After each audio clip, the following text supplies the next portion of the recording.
Bismillahirrahmanirrahim. Assalamualaikum warahmatullahi wabarakatuh. Apa kabar anak-anak? Alhamdulillah, luar biasa. Allahu Akbar. Alhamdulillah. Hari ini sama-sama anak-anakku kita membaca doa sebelum belajar. Ikuti, oke? Bismillahirrahmanirrahim. Rabbi zidni ilman warzuqni fahman waj'alni minas sholihin. Ya Allah, tambahkanlah ilmuku dan tambahkanlah pemahamanku, jadikanlah hambamu saleh. Amin. Selanjutnya kita mendoakan kedua orang tua kita. Ikuti ya. Bismillahirrahmanirrahim. Rabbi ghfirli wa liwalidayya warhamhuma kama rabbayani shaghira. Ya Allah, ampunilah dosaku dan dosa kedua orang tuaku, dan sayangilah mereka sebagaimana telah menyayangiku di waktu kecil. Amin. Alhamdulillah. Dan selanjutnya kita akan membaca sholawat. Ikuti ya, 3 kali saja. Allahumma salli ala sayyidina Muhammad wa ala ali sayyidina Muhammad. Yuk yang semangat ikuti. Allahumma salli ala sayyidina Muhammad wa ala ali sayyidina Muhammad. Allahumma salli ala sayyidina Muhammad wa ala ali sayyidina Muhammad. Alhamdulillah. Terima kasih anak-anakku sudah mengikuti doa dan sholawat. Mudah-mudahan pahalanya tercurahkan untuk kedua orang tua kalian. Amin ya Allah ya Rabbal Alamin. Ya, sebelumnya bantu pasang dengan menekan tombol like ya, dan tombol subscribe yang berwarna merah. Sudah? Tombol like dan tombol subscribe ya. Oke. Hari ini kita akan belajar tentang kisah Nabi Zulkifli alaihi salam. Ya. Zulkifli ini adalah putra dari Nabi Ayub alaihissalam. Sedangkan Zulkifli hidup pada masa kerajaan Nabi Ilyasa alaihi salam. Anak-anakku tahu kisah Nabi Ilyasa? Ya, hebat. Nabi Ilyasa itu adalah nabi yang sabar, yang adil dan luar biasa.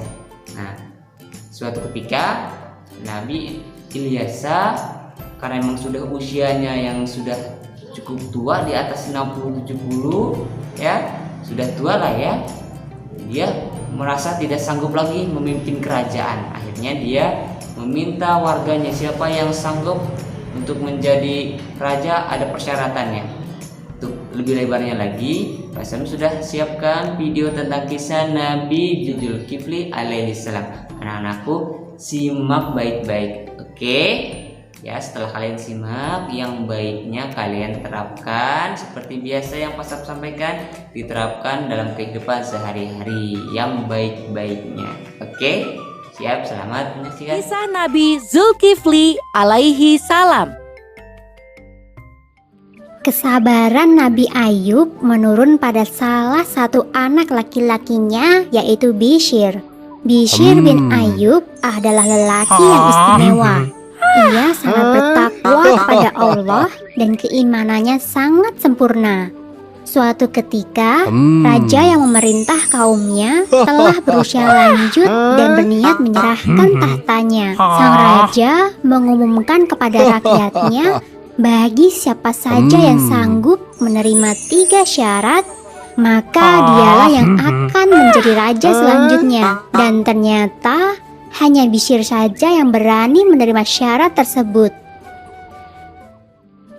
Ketiga syarat yang diajukan oleh sang raja adalah sanggup berpuasa di siang hari, mendirikan sholat di malam hari, dan sanggup untuk tidak marah dalam keadaan apapun. Setelah menyatakan sanggup menjalankan syarat itu, Bishr pun dinobatkan sebagai raja dan diberi julukan Zulkifli, yang mempunyai arti orang yang mempunyai kesanggupan dan kemampuan.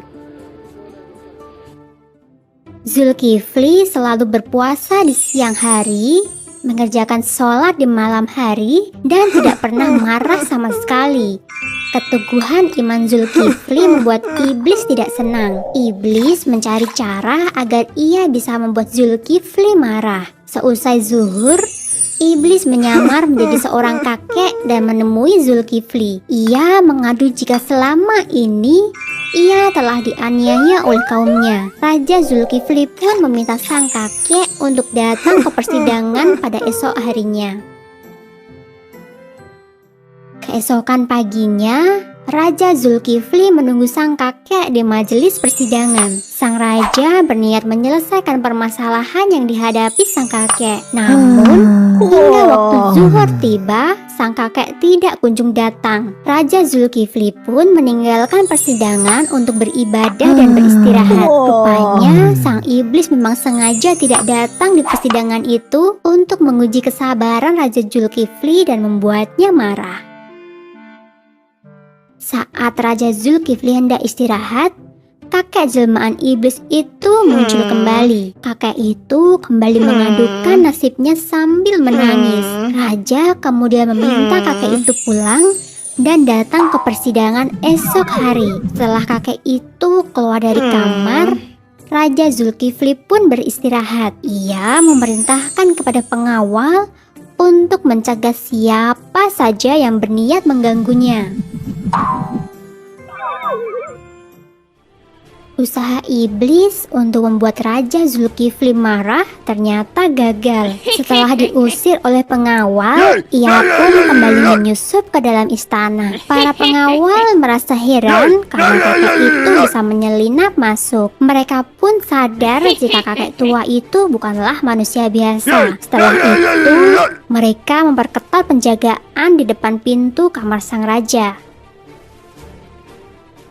Ternyata godaan sang iblis tidak mampu menggoyahkan iman Raja Zulkifli. Namun tak lama setelah itu, kesabaran Raja Zulkifli kembali diuji. Ada sekelompok orang durhaka yang berniat mengancam keselamatan kerajaannya. Raja Zulkifli kemudian meminta agar rakyatnya bersedia maju ke medan perang. Namun seruan Raja Zulkifli tidak ditanggapi oleh rakyatnya.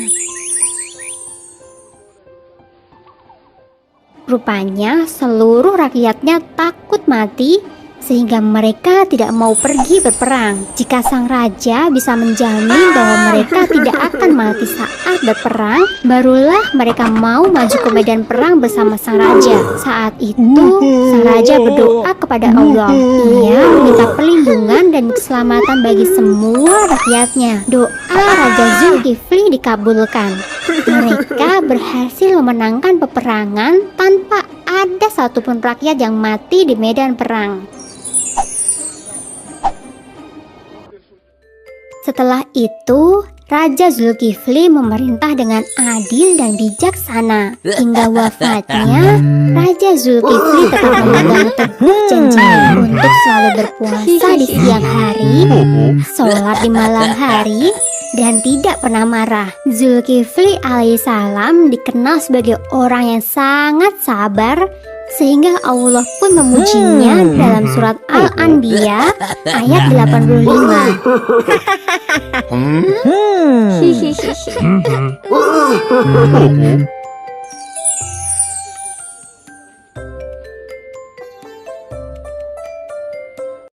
Dalam Al-Quran surat Al-Anbiya ayat 85, Allah menggolongkan Nabi Zulkifli sebagai orang yang sabar. Bunyi ayat itu adalah, "Dan ingatlah kisah Ismail, Idris, dan Zulkifli. Mereka semua termasuk orang-orang yang sabar." Yuk dukung Kabi dengan menekan tombol subscribe. Alhamdulillah, itulah kisah Nabi Zulkifli alaihi salam. Yang bisa kalian ambil hikmah yaitu kesabarannya. Ya, Nabi Zulkifli sangat sabar dan selalu beribadah kepada Allah. Pasal mau anak-anak seperti itu, ya. Oke, bisa. Alhamdulillah. Hari ini tidak ada tugas, hanya menyimak saja. Paham ya? Tidak ada tugas yang Pak Sam berikan. Oke, cukup. Sama-sama kita baca hamdalah. 1, 2, 3. Alhamdulillahirabbil alamin. Sekian. Wassalamualaikum warahmatullahi wabarakatuh.